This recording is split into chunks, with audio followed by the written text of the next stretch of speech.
আখেরি শীতর মাঝে রুমাল রুটি বা খেতা রুটি দিয়া আঁশর মাংস খাইতে যে জাত মজা। হ্যালো এভরিওয়ান, আসসালামু আলাইকুম। সবাই কি তাহলে আসইনি বালা?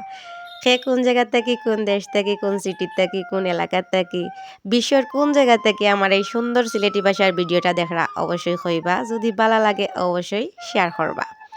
আজকে আপনারা দেখাইমু রুমাল রুটি বা খেতা রুটি যে যেটা কইন, এই রুটিটা কোন জায়গাত পাওয়া যায় এবং এর রুটি খাইতে হইলে কোন জায়গাত যাওয়া লাগবো অবশ্যই আপনারা লোকেশন দিলাম। আসলে আখের এই শীতের মাঝে খালি সবসময় গরম গরম খাইবার জানে হয়, আর যদি তার ডিফারেন্ট খানি থাকলে তাইলে তো আর কথাও নাই। আর আঁশর মাংস লগে থাকলে তো আর জম্পেশ জমি যায়, যারা আর আঁশর মাংস বালা পায় না আমার মতো, তারার লাগে তো এই শীতের মাঝে এখানিটা বেস্ট। আর যদি আপনারা এই খানিটা খাইতা চাইন বা খেতা রুটি রুমাল রুটি যেটাও হইন আপনারা খাইতা চাইন, আপনারা লাগে আরও ইজি করে দিলাই। যদি এই খানিগুলা খাইতা চাইন তাইলে আপনারা শাহ মোস্তফা বিরিয়ানি স্টেশন আবিদুর রহমান ইকবাল বাই নাম্বার দেওয়া আছে, এখানে যাইতে পারেন। আর এটাই লগি আমরা রাজনগরের চৌধুরী বাজার, যেখানে মালাইসা পাওয়া যায়। মালাইসা নামে খ্যাত, কিন্তু বর্তমানে রুমাল রুটিও পাওয়া যায়, যেটা খেতা রুটি নামে পরিচিত।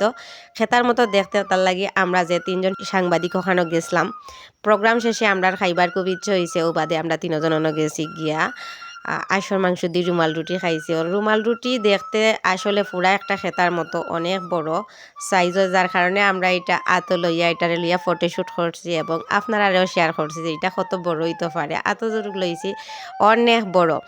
লগে সাংবাদিক ফজলু, এর বাদে আর একজন সাংবাদিক ভাই আসলা। তো আমরা তিনজনে মিললাম কিন্তু খুব মজা করে খাইছি। আর আপনারা যদি খাইতে চান অবশ্যই চৌধুরী বাজার ইকবাল ভাইয়ের স্টেশন বা দোকান যেটা আছে এখানে আইতা পারেন। লগে মালাইসাও খাইতা পারবার। মজার এইসব খানি কিন্তু আমরা চৌধুরী বাজার, রাজনগরের চৌধুরী বাজার পাওয়া যায়।